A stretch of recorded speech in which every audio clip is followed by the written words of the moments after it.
তারিখের আগে নির্বাচন, বিএনপি জামায়াত এনসিপির সঙ্গে প্রধান উপদেষ্টার বৈঠক কাল। জাতীয় পার্টিকে নিষিদ্ধের দাবি, আইনগত দিক যাচাই বাছাই করে পদক্ষেপ, বললেন অ্যাটর্নি জেনারেল। জামায়াতের নেতৃত্বে হচ্ছে দেশপ্রেমিকদের নির্বাচনী জোট। নূরের ওপর হামলার প্রতিবাদে দেশের বিভিন্ন স্থানে বিক্ষোভ। এশিয়া কাপে বিশাল ব্যবধানে জিতল বাংলাদেশ। নিজের জুস খেয়ে অজ্ঞান পার্টির সদস্যই অজ্ঞান। দর্শক, আমাদের রাতের আয়োজনে আপনাদের সাথে আছি আমি স্বপ্না দেবনাথ। শুনছিলেন প্রধান শিরোনাম। বিস্তারিততে যাওয়ার আগে আপডেট খবর পেতে গ্রামের কাগজের ইউটিউব চ্যানেল সাবস্ক্রাইব এবং ফেসবুক পেজ ফলো করে রাখুন। ত্রয়োদশ জাতীয় সংসদ নির্বাচনকে সামনে রেখে রোডম্যাপ ঘোষণা করেছে নির্বাচন কমিশন। তারপরও নির্বাচন নিয়ে অনেকের মধ্যেই নানা প্রশ্ন রয়েছে। এর মাঝেই প্রধান উপদেষ্টার প্রেস সচিব শফিকুল আলম পরিষ্কার জানিয়ে দিয়েছেন, আগামী বছরের 15ই ফেব্রুয়ারির আগে নির্বাচন অনুষ্ঠিত হবে। আজ প্রধান উপদেষ্টার বাসভবন যমুনার বাইরে আয়োজিত এক সংবাদ সম্মেলনে এ কথা বলেন তিনি। শফিকুল আলম বলেন, আগামী 15ই ফেব্রুয়ারির আগেই জাতীয় নির্বাচন অনুষ্ঠান আয়োজনের ব্যাপারে সরকার বদ্ধপরিকর। কোনো ধরনের ষড়যন্ত্র নির্বাচন পেছাতে পারবে না। শফিকুল আলম আরও বলেন, ত্রয়োদশ জাতীয় সংসদ নির্বাচন নিয়ে আগামীকাল রোববার বিএনপি, জামায়াত ও এনসিপির নেতাদের সঙ্গে বৈঠক করবেন প্রধান উপদেষ্টা doctor Mohammad Yunus. Attorney general Asaduzzaman বলেছেন, বিগত সময়ে আওয়ামী লীগের সব বিতর্কিত নির্বাচন ও জুলাই বিপ্লবে আওয়ামী লীগের দমন পীড়নে সহযোগিতা করেছে জাতীয় পার্টি।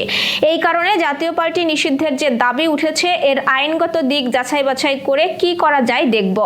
আজ ঝিনাইদহে জাতীয় বিশ্ববিদ্যালয়ের আঞ্চলিক কার্যালয় উদ্বোধন শেষে সাংবাদিকদের এক প্রশ্নের জবাবে অ্যাটর্নি জেনারেল এসব কথা বলেন। অ্যাটর্নি জেনারেল বলেন, আইন শৃঙ্খলা বাহিনী যে মব নিয়ন্ত্রণ করতে পারছে তা আমি বলবো না, তবে যেখানে মবের মতো ঘটনা ঘটেছে সঙ্গে সঙ্গেই নিয়ন্ত্রণ করা হচ্ছে। মানুষের মধ্যে 17 বছরের যে ক্ষোভ জমে আছে তার বহিঃপ্রকাশ নানাভাবে ঘটছে। এসব ঘটনা অনাকাঙ্ক্ষিত। এদিকে আগামী 48 ঘন্টার মধ্যে জাতীয় পার্টিকে নিষিদ্ধের দাবি জানিয়েছে গণ অধিকার পরিষদের সাধারণ সম্পাদক রাশেদ খান। আজ বিকেলে দলীয় কার্যালয়ের সামনে এক সংবাদ সম্মেলনে এ দাবি জানান তিনি। সংবাদ সম্মেলনে 3 দফা দাবি জানান রাশেদ খান। তিনি বলেন, গতকালকের ঘটনায় তদন্ত কমিটি গঠন করতে হবে। নেতাকর্মীদের ওপর হামলার ঘটনায় দায় নিয়ে স্বরাষ্ট্র উপদেষ্টার পদত্যাগ করতে হবে। এছাড়াও আগামী 48 ঘন্টার মধ্যে জাতীয় পার্টিকে নিষিদ্ধ করতে হবে। এদিকে গণ অধিকার পরিষদের সভাপতি ও ডাকসুর সাবেক ভিপি নুরুল হক নূরের ওপর হামলার ঘটনায় বিবৃতি দিয়েছে অন্তর্বর্তী সরকার। বিবৃতিতে জড়িত কোনো ব্যক্তি জবাবদিহিতা থেকে রেহাই পাবে না বলে জানানো হয়েছে। বাংলাদেশ জামায়াতে ইসলামীর সহকারী সেক্রেটারি জেনারেল মাওলানা রফিকুল ইসলাম খান বলেছেন, জামায়াতে ইসলামী সকল ইসলামী দল এবং সমমনা দেশপ্রেমিক দলকে সাথে নিয়ে জোটবদ্ধভাবে নির্বাচনে অংশগ্রহণ করবে। বৃহত্তর ঐক্য গড়ে হায়নার কবল থেকে দেশ ও জাতিকে মুক্ত করার লক্ষ্যে জামায়াত কাজ করে যাচ্ছে। জামায়াত নির্বাচনমুখী রাজনৈতিক দল, তবে তার আগে গণহত্যার বিচার, মৌলিক সংস্কার এবং প্রশাসনের ভেতরে ঘাপটি মেরে থাকা ফ্যাসিবাদের দোসরদের অবিলম্বে গ্রেফতার করতে হবে। সবার জন্য লেভেল প্লেইং ফিল্ড নিশ্চিত করতে হবে।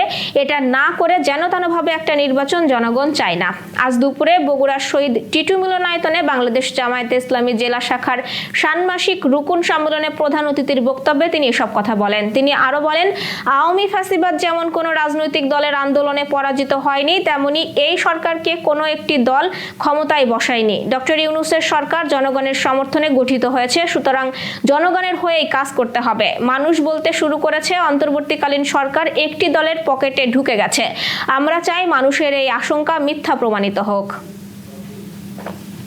এবার যশোর সহ আঞ্চলিক সংবাদ।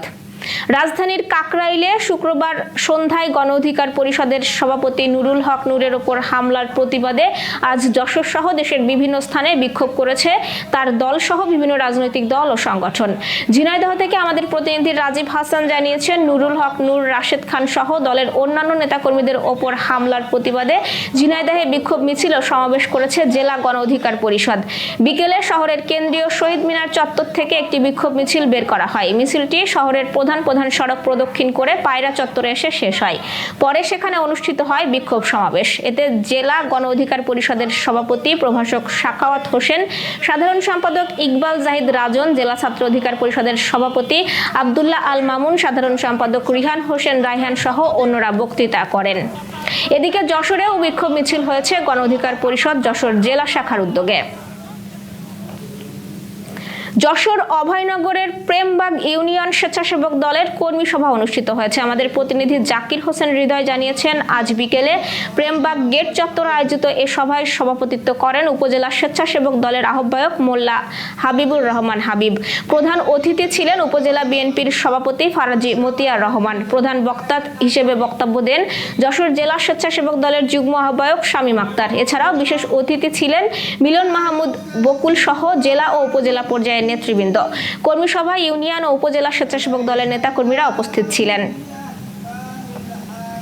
বাগেরহাটের মোরেলগঞ্জে অনুষ্ঠিত হয়েছে প্রাথমিক বিতর্ক প্রতিযোগিতা। বিষয় ছিল মোবাইল ফোন শিক্ষার্থীদের সুরক্ষার অন্তরায়। আমাদের প্রতিনিধি গণেশ পাল জানিয়েছেন, আজ সকালে মোরেলগঞ্জ মডেল একাডেমি চত্বরে অনুষ্ঠানের উদ্বোধন করেন উপজেলা নির্বাহী কর্মকর্তা হাবিবুল্লাহ। সভাপতিত্ব করেন অধ্যাপক আব্দুল গাফফার হাওলাদার। প্রধান বক্তা ছিলেন মীর মোশাররফ হোসেন। বিচারক হিসেবে উপস্থিত ছিলেন যশোর বিজ্ঞান ও প্রযুক্তি বিশ্ববিদ্যালয়ের সহকারী অধ্যাপক ডক্টর ফারহানা ইয়াসমিন সহ অন্যান্য অতিথিবৃন্দ। উৎসাহ ও উদ্দীপনার মধ্য দিয়ে উৎসব মুখর পরিবেশে মাগুরার শ্রীপুর উপজেলার দারিয়াপুর ইউনিয়ন বিএনপির ভোট গ্রহণ অনুষ্ঠিত হয়েছে। আজ বেলা 11টা থেকে দুপুর 2টা পর্যন্ত স্থানীয় চৌগাছি মাধ্যমিক বিদ্যালয়ে এই ভোট গ্রহণ অনুষ্ঠিত হয়। এতে ইউনিয়নটির 459 জন ভোটার তাদের ভোটাধিকার প্রয়োগ করেন। আমাদের প্রতিনিধি আশরাফ হোসেন পল্টু জানিয়েছেন, নির্বাচনের সভাপতি পদে রফিকুল ইসলাম প্রদীপ 246 ভোট পেয়ে সভাপতি নির্বাচিত হন। তার নিকটতম প্রতিদ্বন্দ্বী নওশের মোল্লা পান 205 ভোট। সাধারণ সম্পাদক পদে আলী রাজা 237 ভোট পেয়ে নির্বাচিত হন। তার নিকটতম প্রতিদ্বন্দ্বী এম মকিদ হাসান পান 205 ভোট। সাংগঠনিক সম্পাদক পদে রোকন বিশ্বাস 224 ভোট পেয়ে বিজয়ী হন। তার নিকটতম প্রতিদ্বন্দ্বী জামাল বিশ্বাস পান 221 ভোট। খেলার সংবাদ। মালয়েশিয়ার কাছে হেরে হকি এশিয়া কাপ শুরু করেছিল বাংলাদেশ। তবে নিজেদের দ্বিতীয় ম্যাচেই বড় জয়ের দেখা পেয়েছে লাল সবুজের প্রতিনিধিরা। চাইনিজ তাইপেকে 8-3 গোলে উড়িয়ে দিয়েছে Bangladesh.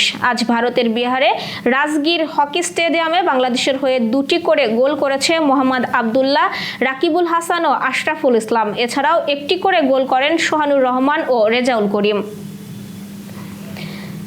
Renaissance hospital and diagnostic centre.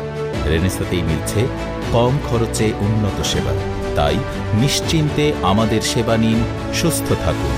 Renaissance hospital and diagnostic centre, সদর হাসপাতাল মোড়, দরাটানা, যশোর। দর্শক, শেষ করব একটি বিশেষ সংবাদ দিয়ে। নীলফামারীর সৈয়দপুরে সীমান্ত এক্সপ্রেস ট্রেনে ঘটেছে এক বিরল ঘটনা। অজ্ঞান পার্টির সদস্য ফুল মিয়া প্রতারণার শিকার করতে গিয়ে শেষ পর্যন্ত নিজেই অজ্ঞান হয়ে পড়েছেন। ঘটনা জানা গেছে শনিবার সকালে খুলনা থেকে চিলহাটিগামী সীমান্ত এক্সপ্রেস ট্রেনে একই বগিতে যাত্রী ছিলেন দিনাজপুরের কৃষ্ণপুর গ্রামের কৌশিলা রায় ও তার মেয়ে বিথি রানী। তাদের পাশের সিটেই বসেন প্রতারক ফুল মিয়া। আলাপচারিতার এক পর্যায়ে তিনি মা মেয়েকে জুস পান করান। অল্প সময়ের মধ্যে দুজন অজ্ঞান হয়ে পড়েন।